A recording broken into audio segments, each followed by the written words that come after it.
Hi my YouTube ചാനലിലേക്ക് എല്ലാവർക്കും സ്വാഗതം. ഇന്നത്തെ വീഡിയോ ഇന്നലെ നടന്ന സിംബാബ്വെ ഓസ്ട്രേലിയ മത്സരത്തെക്കുറിച്ചാണ്. നമുക്കറിയാം, ഇന്നലെ നടന്ന ഒരു അട്ടിമറി വിജയമായിരുന്നു സിംബാബ്വെയുടേത്.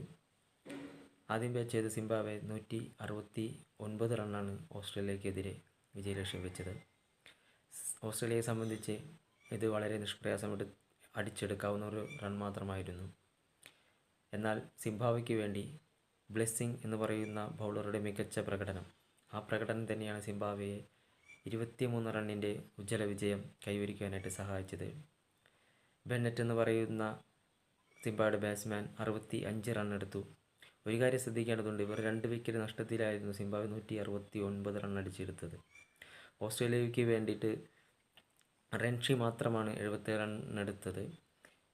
ട്രാൻസ്ഗേറ്റ് 17 റണ്ണെടുത്തു. മാക്സ്വെൽ 31 റണ്ണെടുത്തു. മറ്റാർക്കും തന്നെ ഫോമിലേക്ക് ഉയരുവാനായിട്ട് സാധിച്ചു. 2 പേര് റണ്ണൊന്നും എടുക്കാതെ, ഗ്രീൻ അടക്കം 2 പേര് ആദ്യമേ തന്നെ റണ്ണൊന്നും എടുക്കാതെ പുറത്തായത് ഓസ്ട്രേലിയക്ക് വളരെ തിരിച്ചടിയായി. ഇപ്പോൾ മറ്റുള്ള ടീമുകൾക്ക് ഒരു ആവേശമാണ് സിംബാബ്വെ പോലെ ഒരു ചെറിയ ടീമിൻ്റെ ഈ വിജയം, അതും ഓസ്ട്രേലിയക്കെതിരെയുള്ള ഈ വിജയം മറ്റുള്ള ടീമുകൾക്ക് ഒരു ആവേശമാണ്. ഇതിനു മുമ്പ് 2007 T20 വേൾഡ് കപ്പിലും സിംബാബ്വെ 5 വിക്കറ്റിന് ഓസ്ട്രേലിയ പരാജയപ്പെടുത്തുന്നു. ഇപ്പോൾ 2026 സിംബാബ്വെ അത് ആവർത്തിച്ചിരിക്കുന്നു. 23 റണ്ണിന് വിജയം സ്വന്തമാക്കി അത് വീണ്ടും ആവർത്തിച്ചിരിക്കുന്നു. എന്തായാലും ഇപ്പോൾ ഗ്രൂപ്പിൽ നോക്കുകയാണെങ്കിൽ ശ്രീലങ്ക 2 വിജയം, സിംബാബ്വെ 2 വിജയമായിട്ട് 1-2 സ്ഥാനങ്ങൾ നിൽക്കുന്ന സമയത്ത് ഓസ്ട്രേലിയ 3-ാം സ്ഥാനത്തേക്ക് പിന്തള്ളപ്പെട്ടിരിക്കുകയാണ്. എന്തായാലും മറ്റൊരു വീഡിയോയുമായിട്ട് കാണുന്നതുവരെ നമസ്തേ.